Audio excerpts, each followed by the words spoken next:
everyone, I'm Lydia from Novelty, and today we are talking about the books that I am hoping to read in the next 6 weeks.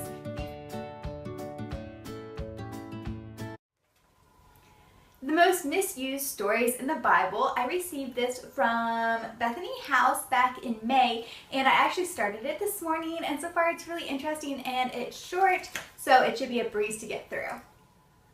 Riley May and the Soulfire Safari. I've actually already started this book also. I bought this book because I really like the series and I wanted to find out what happened next. It's interesting so far and a great middle grade read. I would give this to any of my middle grade friends and be like, yeah, read it, especially girls, but there is adventure in it that I think would be extremely interesting for middle grade boys also, so yes. Launch Your Dream. This is another one that I got in exchange for a review. This is from HarperCollins Publishing, and I'm really not sure what to expect because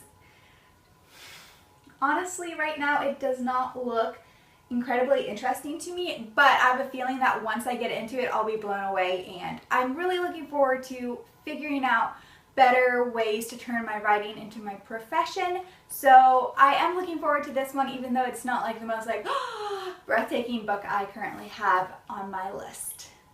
Egypt's Sister. I received this one yesterday from Bethany House Publishing in exchange for a review, and I'm so excited about reading this one because it's The Silent Years, a novel of Cleopatra. And I've heard about her obviously in history and everything like that, but I've never actually read any historical fiction that is around her time period. So this one is actually one of the highest rated ones on my excitement scale. My Daughter's Legacy. This book is from Lit Views and I need to review it on August 1st, so I should probably start it pretty soon.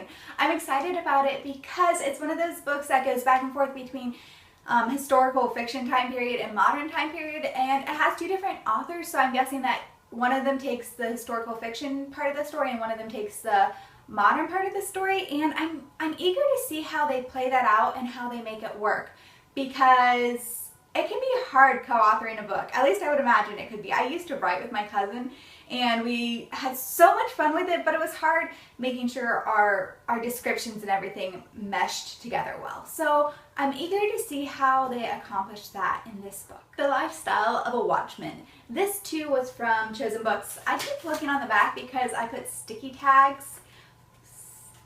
notes, however you say that, on each of the books that I get in exchange for review, and I put where I received them from and either when they're due to be reviewed or when I got them, so that I can keep track of which ones I should read next. So this one is one that I need to also review rather soon because I got it about 2 months ago, so oops. But yes, I am looking forward to reading this one. It's a nonfiction title, if you could not tell that, and it is about prayer, which is, at least I think it's about prayer. It's about discerning the spiritual atmosphere around you, discover the strategies of God for specific times, find your assignment, pray more effectively, so yes, and understand how to exceed for current events and partner with heaven and step boldly into your calling. So, doesn't that just sound great? Nearly all those books we just talked about were books for review. Only one of them was one I had bought, and that was a Soulfire Safari one.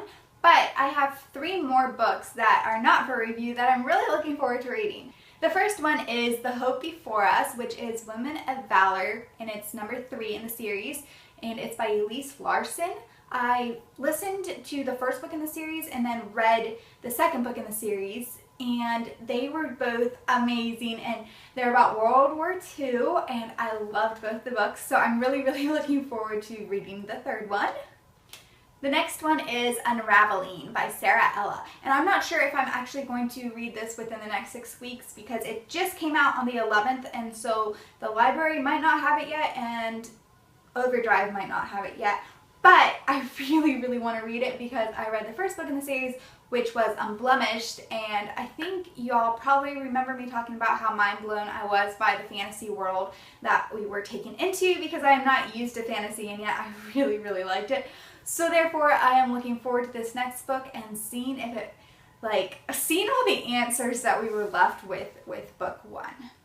And the last book on my to be read pile for the next 6 weeks would be by Tiffany Dawn. She is the one who wrote the book, The Insatiable Quest for Beauty, which I have gushed about more than once. That book was amazing, and so therefore I wanted to read any other books that she has, and her other title happens to be called Boy Crazy and How I Ended Up Single and Mostly Sane.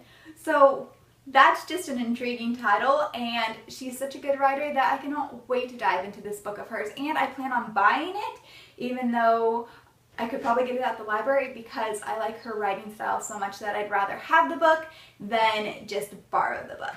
And that, folks, is what I have on my to be read pile for the next 6 weeks. And if you heard me like hopping around during the video, it would be this guy, because he was just exploring my room as I vlogged, and therefore I thought I would let him come on and say hello in case you heard any random noises. Because I've rarely read any books that look like this interesting of a novel. Lame-o. Egypt's Sister. I'm so excited about this one. I received it yesterday in exchange for a review from Bethany House Publishing.